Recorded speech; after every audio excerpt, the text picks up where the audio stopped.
discipline, tolerance, and production to build a strong and better nation. I say that is the main foundation. So come let us work hand in hand, because this is our land. Come my brother, come my sister, and let us build a nation together.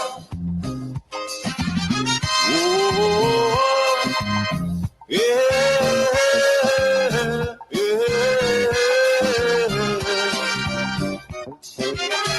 Oh, yeah, yeah.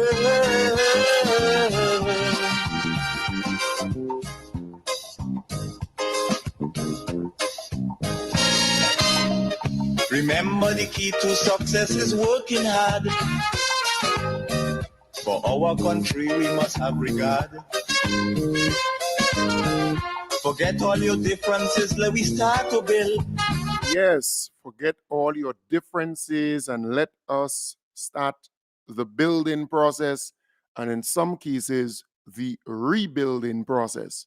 I want to welcome you wherever you are to this very important segment in the program where I will lay a solid foundation for reasoning, and may I add higher reasoning, because that is what we are striving for. That level of consciousness that would make people go, wow. All right? The knowledge that you will gain from this program will cause you to have a conversation that would motivate, that would, enlighten, that would educate, and make your colleagues, your friends more aware of this environment and what exists and even what took place in the past. I want to say this morning, I want you and I to look at what the most honorable Deacon Mitchell said during the campaign, and specifically address that he made for Labor Day, May Day, Labor Day, just before the election, where he spoke about 3 or 4, main things that his government, once elected, will do, what they want to see happen. So I want to play that for you. He spoke about pension. He spoke about regularization of workers. He spoke about the bi-monthly salary payment. He spoke about the minimum wage. He was speaking to workers within the public service and generally. So I will play that for you, and then we will move to the actual deliverables, what the NDC did. The NDC delivered on those promises. I will play that for you this morning because it is important. Because, for so many years, politicians come and they make promises, they get elected, and they do not fulfill their promises. They come back the next election cycle and they make more promises. They lie for you again, and then they come back, they win the election, then they just continue that cycle. But we have a government that is accountable to the people. During the campaign, they made promises and they're fulfilling just that. So let me start off with that address by the then candidate Deacon. He was the candidate and the political leader of the NDC. So that's the first thing I'm playing for you. He was a candidate for St. David, and he was the political leader for the NDC at that time. He was not elected yet. He was not the Prime Minister of Grenada as yet. Keith Mitchell was the Prime Minister at that time. So let me play for you what he had to say at that when he did that Labor Day address.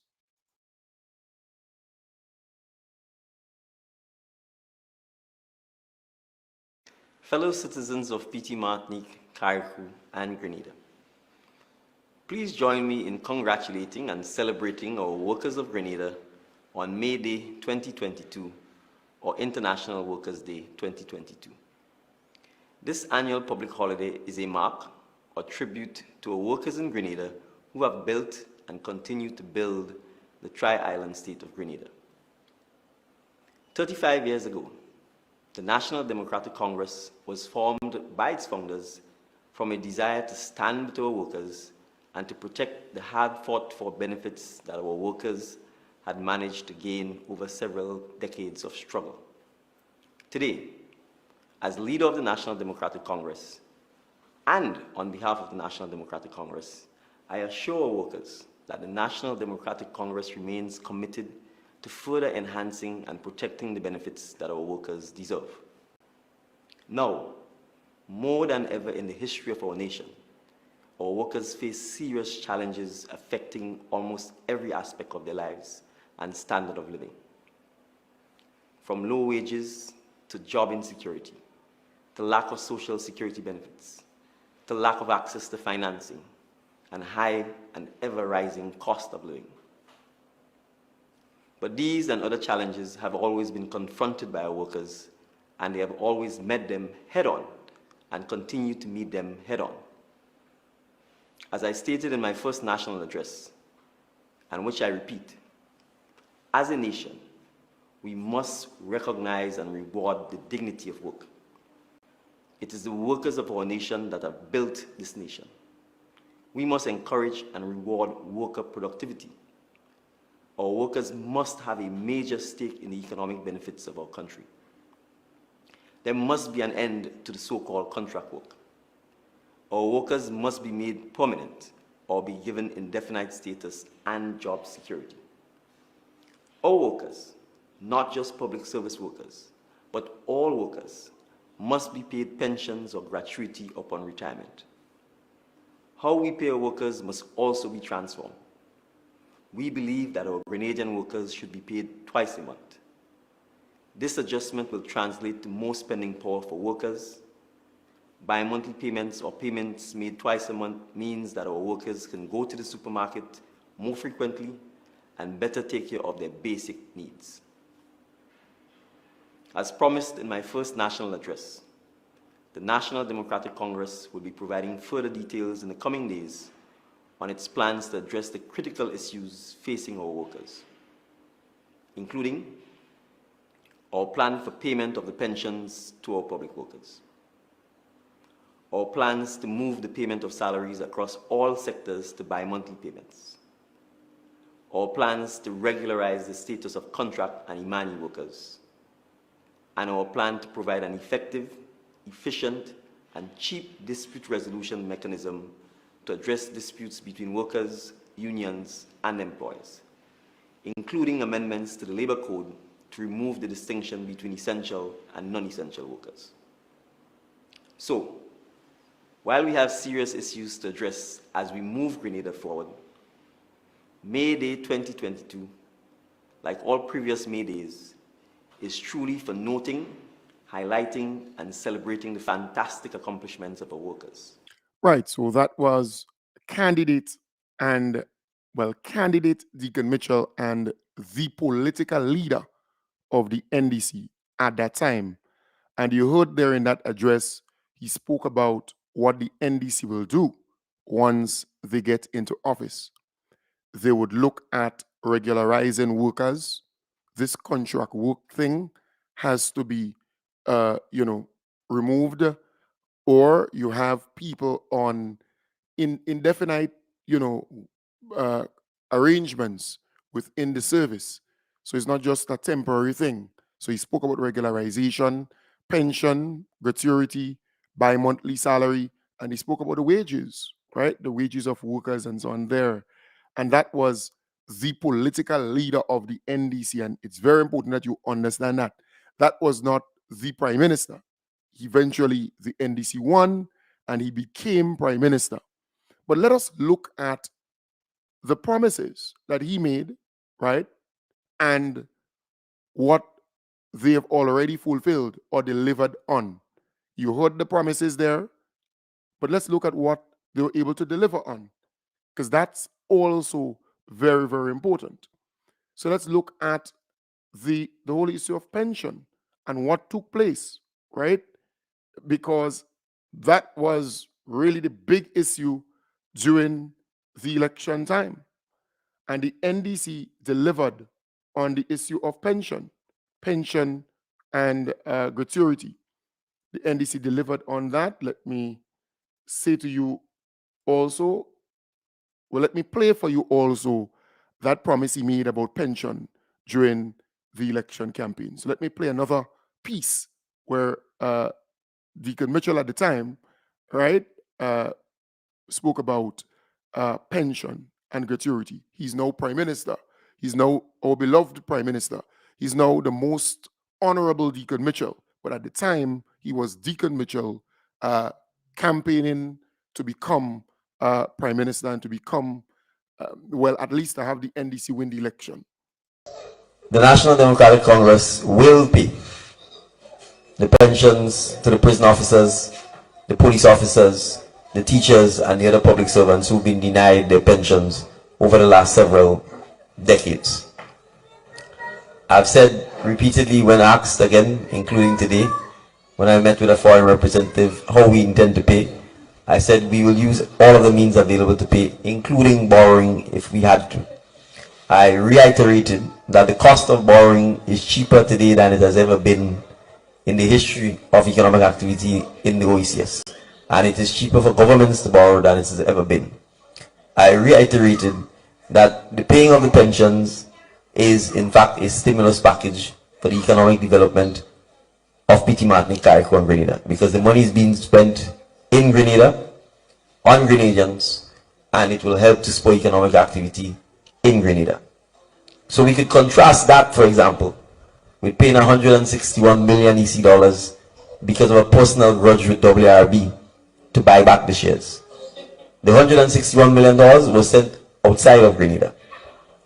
The cost of electricity has not gone down by 1 cent, nor has the reliability of electricity improved. There is no investment in renewable energy, notwithstanding that the company is now majority owned by the government of Grenada. I can tell you, if 161 million EC dollars was paid to retired public servants, there would be a lot of economic activity that would already be going on in PT Martinique, Carriacou and Grenada. That is the reality. So regardless of what they may say, we only need to see what happens at Christmas time when people get a little bonus or a little back pay to see the amount of economic activity that takes place. For you to understand that if $161 million was paid back to the public servants who hadn't received their pensions, what would be happening in Grenada? And the government will get back at least 15% of the money. Right, so that was the political leader of the NDC at the time. He was the political leader, and he made it very clear the NDC will pay the pension and will pay the gratuity, even if they have to take a loan to pay it. It is important that you understand the context and the time. So he was campaigning to get into power, right? To win, to form the government. And he made it very clear that the NDC will pay the pension. The pension will be paid by the NDC. And I think that is something that will go down in history, because we are accustomed to politicians come in and lie and lie and lie to the Grenadian people. But the most honorable Deacon Mitchell, now Prime Minister of Grenada, fulfilled that obligation and that promise to the Grenadian people. So let us now move to the fulfillment of that promise and what took place there. Let's move to that, because I believe it's important to move to that.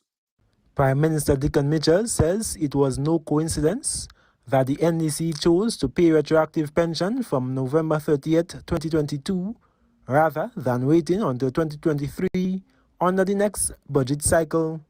He says the former NMP administration was allowed to suspend some clauses of the Fiscal Responsibility Act by virtue of the declaration of the state of emergency as a result of the COVID-19 pandemic.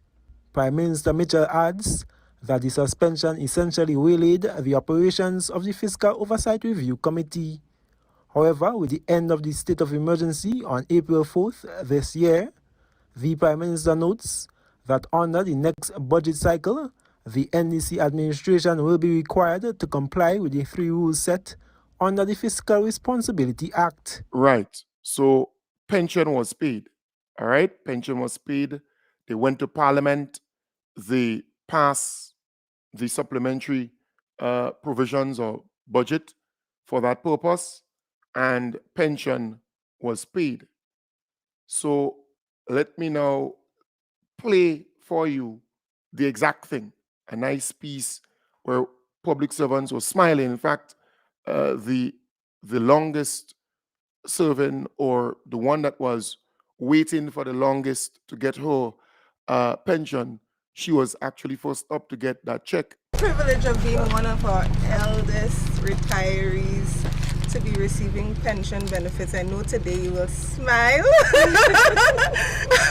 She said it. So we want to present you with this bouquet of flowers on behalf of the Pension Secretariat, Prime Minister, and all the persons that came in to try and help you get this pension benefit. So I want to say thank you very much for your patience with us, and happy retirement once again.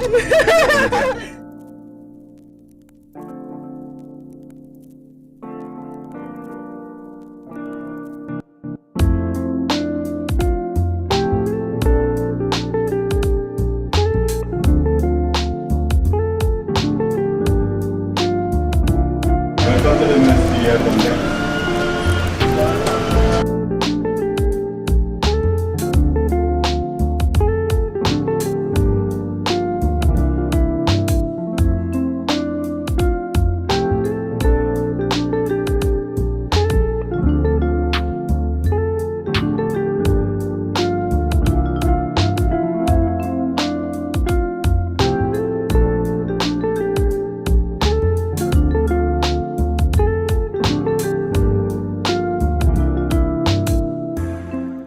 It is truly the end of a long wait for Ms. Bernadette Jeremiah, the oldest pensioner in Grenada, as she was escorted to the ministerial complex on Wednesday to receive her first pension check from the Prime Minister and Minister for Finance, Honorable Deacon Mitchell.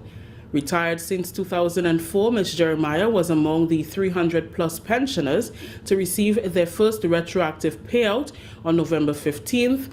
The other batch of pensioners will be paid on or before November 30th, as promised by the Deacon Mitchell-led administration mere weeks after winning the June 23rd general election. At the end of the payment process, the Ministry of Finance anticipates a payout of $75 million to 525 eligible retirees. An emotional Jeremiah says thanks to the Prime Minister and his team during a special press conference at the Ministry of Works conference room. I am happy. Sometimes when you're happy, sometimes tears come to your eyes. Not for sorrow, but for joy. And when myself and my niece, who take care of me, she brought me for it before she gone back to work. She asked for the time off. And she was more thrilled than me. She said, when I see that figure, she said, you're happy for life. And I want to thank the Prime Minister because he didn't have to do it. I work with him. But I want to thank you that today I am here and I feel happy in my spirit. Prime Minister Mitchell says the retroactive payments was no easy feat. However, his government remains committed to working towards improving the lives of every Grenadian. He advised the pensioners to be wise with their spending. It is not just a symbolic gesture, but we are talking here fundamentally about the well-being of our citizens. If people work for 30, 40 years to build the state of Grenada, and we let them retire into poverty, it is the state of Grenada that we are doing a service. It is the citizens of Grenada that we are doing a disservice. We cannot pretend. There are a number of difficult decisions we may have to make going forward to ensure that all of us in the wider community are able to get a pension, as little as it may be, going forward, and that we do not end up in a situation where people retire into poverty because no plans are put in place for ensuring or guaranteeing that pensions are. Right. So again, you heard it there from the most honorable Deacon Mitchell. They came into power and they fulfilled that promise. You heard that pensioner there tearful, but it's tears of joy that she received her pension after so many years.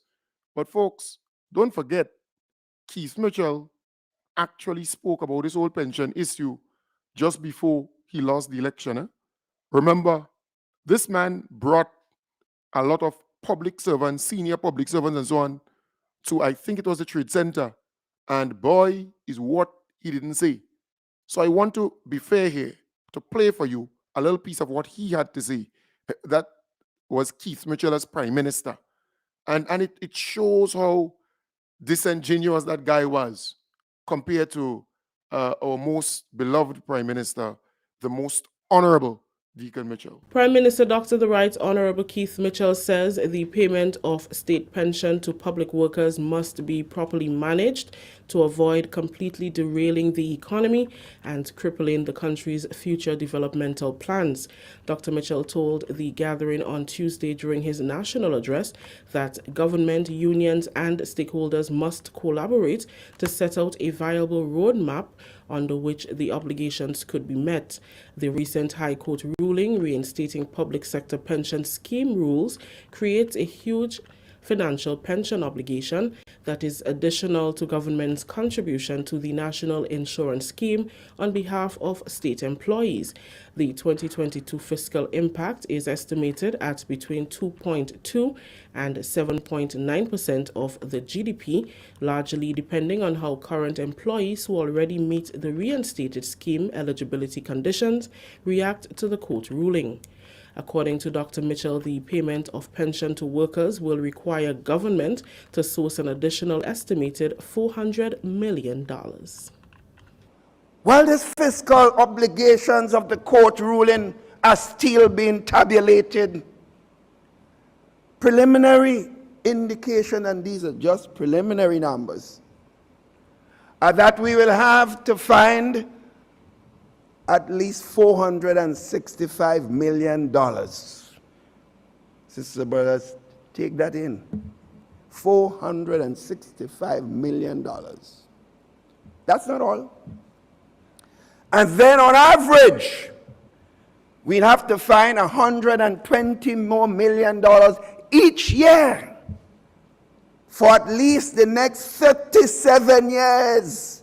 And that figure is without considering inflation. 37 years, Keith Mitchell will not be there. Let's get it. It's not a Keith Mitchell issue here. All are we. The fiscal impact of the court ruling will be dominated by benefit obligation towards current employees who could have retired earlier under. Right, so we had enough of Keith Mitchell there, but I played that so you can get a sense as to what Keith Mitchell was actually saying then. Listen to figures. The NDC came into power and it only cost the NDC $75.1 million to pay the pension, the retroactive pension, and the gratuity to those who retired and had a right to get their money. So the pensioners, they were paid, but just $75.1 million. Look at what this guy talking about, preliminary figures, $465 million. And then he added $120 million annually by saying, well, annually we'll have to find that money for the next 37 years and he will be gone by then. And it's just amazing how this guy, fooled Grenadians for a very long time. He is a pathological liar. He's a chronic liar. But we saw grace, we saw honesty, sincerity in the most honorable Deacon Mitchell. He made a promise to pay pension and gratuity. He came into power and he did so. He paid the pension and he paid the gratuity. That is very important for all Grenadians. You see, trust is a very important thing in politics. when I can trust you, everything goes. All right. Also, during that same address there, our, well, then candidate and political leader, Deacon Mitchell, he was the political leader of the NDC. He didn't win yet. No. He didn't win yet. Right? You want me to play what some of the union leaders had to say by? Yeah. Let me play a little what the union leaders had to say first before I go into the bi-monthly salary, right? Or the twice monthly salary. Let me play what some of the union, or at least the unions, maybe one of them, had to say. This administration must be given tremendous applause and appreciation for the work they have done regarding the payment of the retroactive. Of course, we know about talks about pension reform, but we have ran the first leg and we have ran it well. And hundreds of people, in fact thousands, the whole of Grenada is happy for this, because the retirees, they also have families and people are looking on. And I think it does a lot for social and economic justice in this country that the retroactive payment has been made. All right. Yeah, so that's... It's a joyous occasion for me. It's like a dream come true. I feel it for those senior citizens who for years had to struggle. Some of them had to go through demeaning job that they would have left, and had to find ways to survive. So it's really a good feeling for me. It's many prayers answered, and I commend the government for taking that bold initiative to pay the gratuity and pension. Right. So two union leaders there, but I want to play another piece for you, and I think I had that somewhere around the place. I want to play another piece for you, because I believe I should. All right, I believe I should. Let me look for that piece there for you. I want to play that piece for you. It's somewhere around the place. You're not looking for it, but all right, yes. So I managed to get it here. All right, let me play that piece for you. Just a little piece of that, which provides financial backing to retroactive pension payments. Public Workers Union, we are very happy. Overall, we are extremely happy with the move by this new administration. And I guess that is putting it mildly. This matter has been decades old, and we must tip our hat to this new administration for the efforts it has made in terms of fulfilling campaign promises. Workers have been hurt before by fake promises given to them by politicians and by previous administration. But we see, if it's anything, this new administration can be complimented on. It's laser focus in making pension restoration a reality in Grenada, Carriacou, and PD Martinique. And we are happy. This is very transformative in the sense that lives are going to be changed. Lives are literally going to be saved because people will be given an opportunity to improve their standard of living. Public Workers Union President Brian Grimes says such actions will bring some form of ease to the intense industrial climate witnessed over the last 2 years. So once it is managed properly, we are confident that they can fulfill their mandate based on the fortunes, the windfall they have met in coming into power, in coming into administration. So them doing it now, meaning the new government, it is good because delays all sorts of things can happen during delays, and you wait and you wait.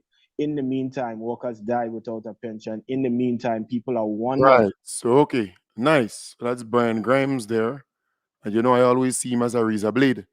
But nevertheless, he made a very good point there. Our government is laser focused on fulfilling its promises to the Grenadian people. And that's one thing we can actually point to. They made promises during the campaign, and they're fulfilling that promise, all right, or the promises that they made. Let us move to the bi-monthly salary payment, because remember, the NDC made that promise to the Grenadian people. They made it very clear that bi-monthly salary is the way to go, and they have never stopped on that during the campaign. Plans to pay bi-monthly personal emoluments from the middle of this month are on track. Following the June 2022 general election and the presentation of the 2023 budget, Prime Minister Honorable Deacon Mitchell and his team began the process to implement the measure. Consultations began in February with union representatives, financial institutions, and public officers to get buy-in and support for the implementation. During a press conference on Tuesday, Mike Sylvester, Permanent Secretary in the Ministry of Finance, assured that public officers will receive their first bi-monthly payment April 14th. He explained that the payments will be made on the 15th and 30th of each month. If the dates fall on a public holiday, payments will be made the last working day before the holiday.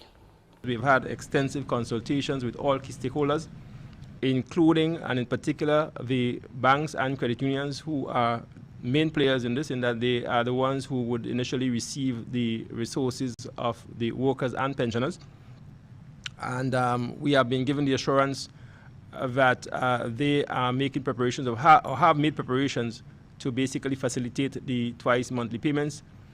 In our discussions with respect to how the banks and the credit unions will treat with those payments, they have indicated that they have been reaching out to their customers in terms of providing options on how they pay the mortgages. We've done all the testing. We've done all the technical work to support this policy. And we have also done extensive consultations, as I mentioned, with the financial institutions, with the insurance companies, with the National Insurance Scheme, with the hire purchase companies such as courts and so on. We've also met with the trade unions. We have also met with the workers on several occasions. In fact, we had a general meeting, and then we had some more focus group sessions with the police and the nurses and so on. Right. So bi-monthly salary is a reality. That was a promise made by the NDC during the election campaign, and it's now a reality. So you had stakeholders who actually spoke about the benefits.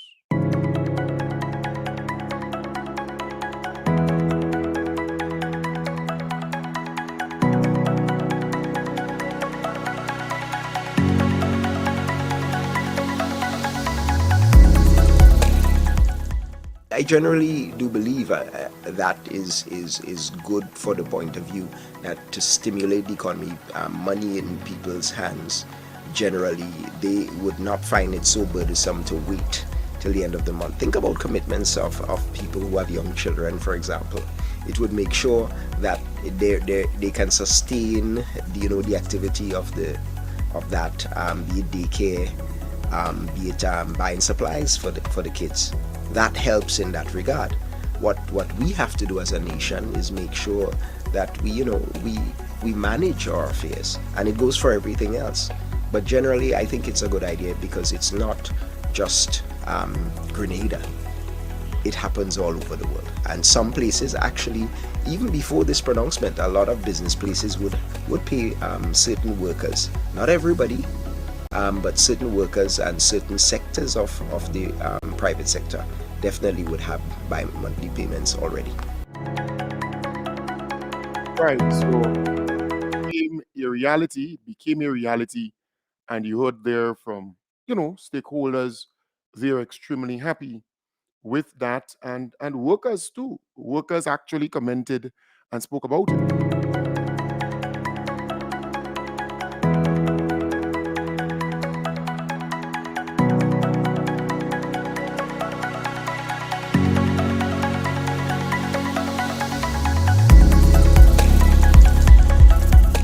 Bi-monthly payments are easier in terms of my responsibility in terms of paying bills, because I can divide and have better management in terms of I pay the bill. I don't have to wait until the month to pay everything one time. Basically, it is divided in two. So it's as simple as that. If you have $1,000 to pay in bills, you pay $500 the first week, you pay $500 the second week. It is simple in terms of maths, where it is not $1,000 upfront. If you understand what I'm saying, it's as simple. So if you manage yourself properly, it is manageable, and you pay one bill, you pay the other bill, and you have other things to do. So it works out perfect actually.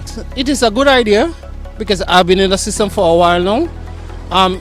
It also takes discipline on the person because no matter if you get money every week, every 2 weeks or whatever, you have to manage yourself and make sure that you pay your bills on time and you make sure you have that payment there. So it's all about scheduling or whatever, but with the money coming every 2 weeks, you have a money coming in. So with the bi-monthly payments, I believe that they benefit those workers who have financial obligations somewhat towards the beginning or the middle of the month. It gives them ample time to get those obligations out of the way and then enjoy the rest of the paycheck that they receive at the end of the month. And you personally? And so for me personally, because I have, my daughter's daycare to pay as well as rent and bills and many other financial obligations pertaining to my daughter, also including medication, which I do have to refill every 2 weeks, this payment gives me a chance to not have to save in bulk, but I can simply just get the medication every other week with my salary. So how welcoming is the bi-monthly payment for you? I welcome the bi-monthly payments with open arms as it benefits myself and many other individuals.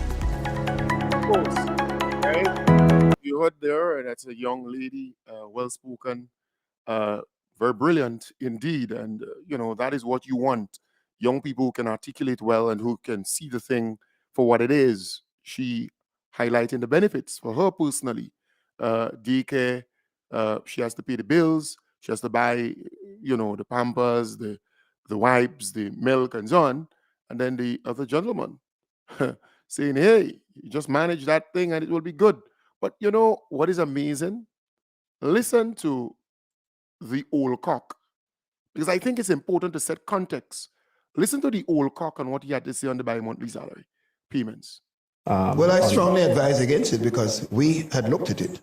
I strongly advise against it because we had looked at it and realized it could be more problem than I see no, I don't see the value.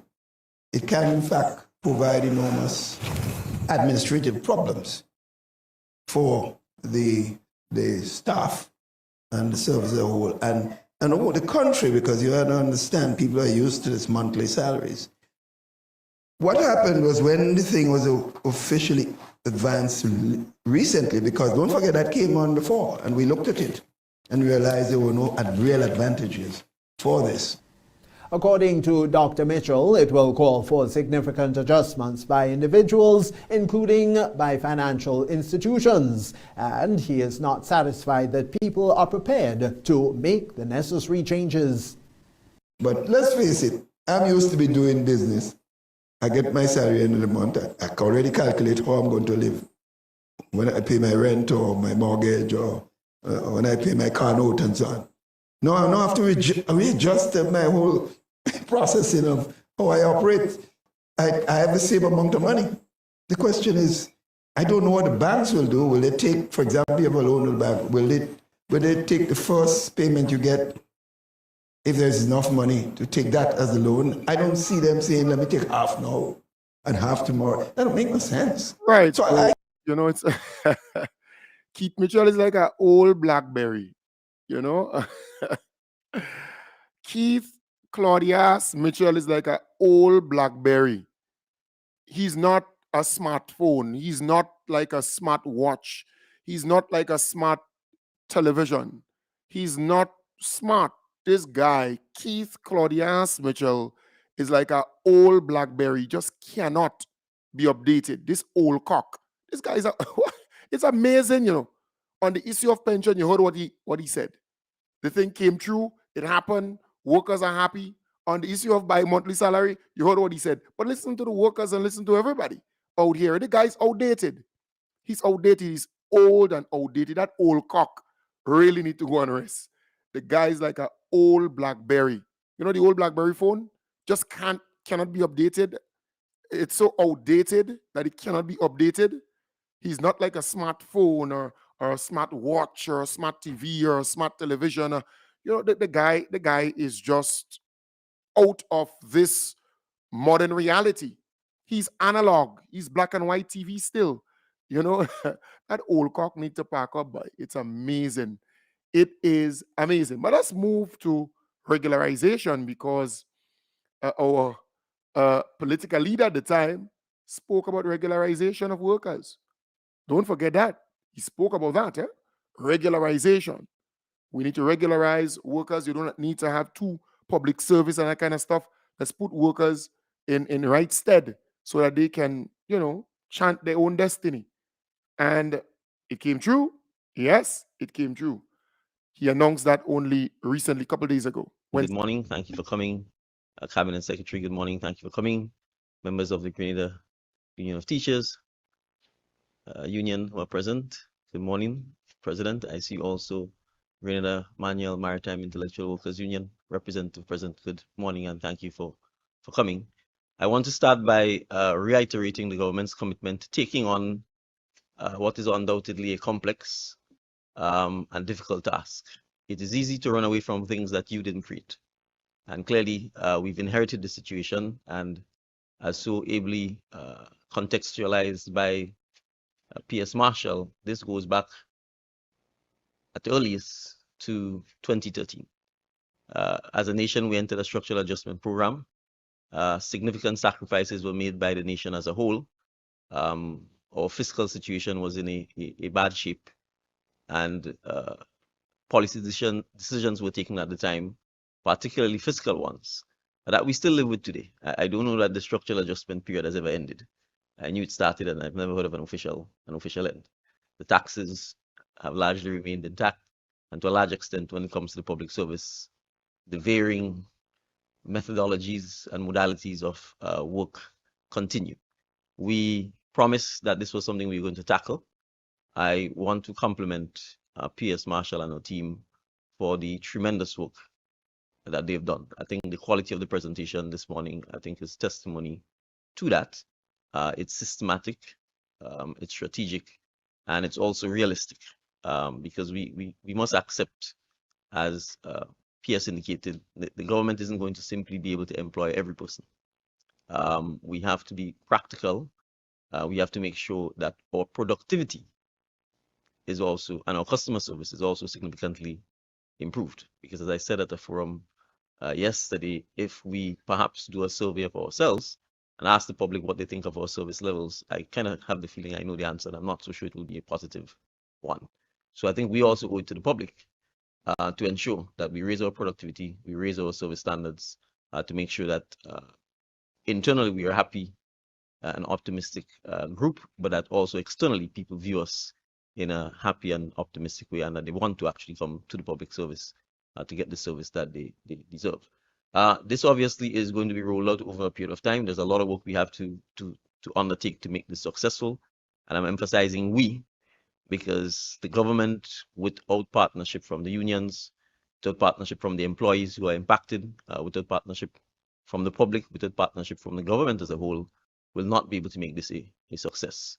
I want to emphasize here that the goal is to improve the overall well-being of the workers, not to make it worse, or not to leave it in the current status quo. And so when the discussions or the conversations become difficult, I trust that we will approach it bearing that in mind, and we'll have the maturity and the sobriety to sit down and talk through our challenges so that we can find common solutions to the problem. Yes, so that was our beloved Prime Minister, the most honorable Deacon Mitchell, there speaking to regularization of workers, those contract workers and so on. He's very firm on that. They need to be regularized. They need to be given, permanent status, so that they can approach the banks and credit unions and take it from there. But let us go back and listen to the old cock. The old cock. Well, somebody say don't call him a BlackBerry phone. He worse than that. He's like a blue soap. There's a phone that they normally call a blue soap. Listen to Keith Mitchell, that old cock. Facilitating the process whereby financial institutions treat contract workers differently was another concern raised by the media. Now, if I'm working for 5 years and 10 years, I don't have to go and write a letter and say his contract was renewed so and so time and he has a 1-year contract. And that is almost telling the bank or the institution not to give a service. So I think that's another fundamental issue. So there would be a template from government about these workers who are doing a good job, and they are, in effect, permanently employed, not necessarily under the public service, but providing a service that the economy would always need. Yeah, you hear the trickster. You heard the trickster. That old cock is a trickster, you know. The contract, and change the wording of the contract and change this of the contract. So, you know, make them people permanent, you know. But anyways, he was kicked out of power, that old cock. You know, somebody tell me don't call him old cock, call him a hard fowl. Well, you know, the people in certain places does eat hard fowl, eh? And you know, so he's not hard fowl, he's an old cock. Yeah. This guy, he believes that he's the smartest piece of thing around here, you know. Yeah. Let's go to oil and gas. Remember what he said about oil and gas? Did the Kit Mitchell-led NNP administration put the cart before the horse on its major announcement that oil of substantial commercial value had been discovered in Grenada's marine space? Sisters and brothers, one well. We have several more wells which are even more exciting than the one they just found. In other words, Grenada can be a massive supplier of oil and gas. Or was it nothing more than an election gimmick, as was purported by the former political leader of the National Democratic Congress, Nazim Burke? From the announcement 2 days before the March 13, 2018 general election to issues surrounding an agreement with Global Petroleum Group and Trinidad's BGC, the last update on oil and gas came in May 2019. It's a standard in the industry that even after I have been working with one of these companies in the industry, I have a gag on my mouth for at least 7 years. I can't even speak of it because I'll be prosecuted. The new National Party administration has now seemingly changed its tune on the topic of oil and gas. In a recent interview with media personalities, Prime Minister Mitchell said despite considerable oil and gas deposits found in 2 wells drilled, it was not enough. But these 2 wells, you can't carry a business over a long period. These guys are investing hundreds of millions of US dollars. They have to have 5-6 wells to move. The Prime Minister noted to compound the situation is the global move to reduce and ultimately eliminate the use of fossil fuels, as announced in a recent climate change conference. But I cannot tell you that if I was an investor in fossil fuel at this time, that would be the best place to put my money at this fact. When the whole world is saying we have to move away from that. The production of electric vehicles, that's where the world going.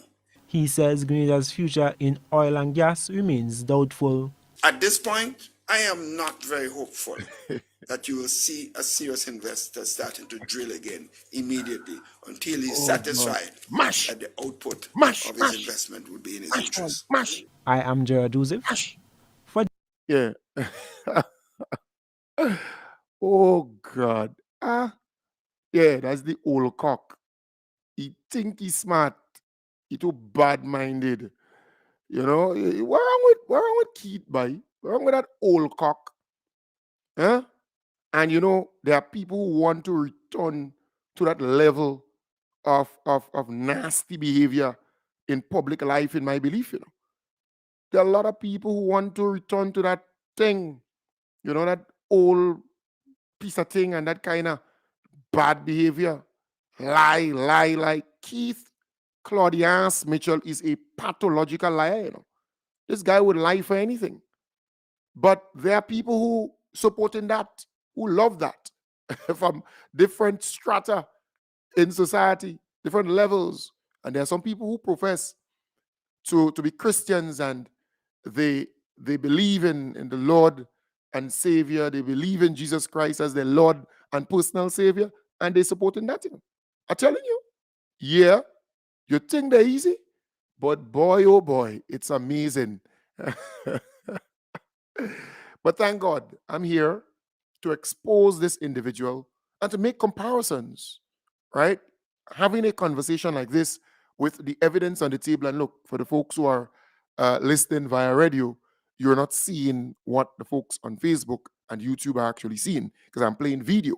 It's video footage. Yes, there's audio in it, but I'm actually showing you, right? And comparing.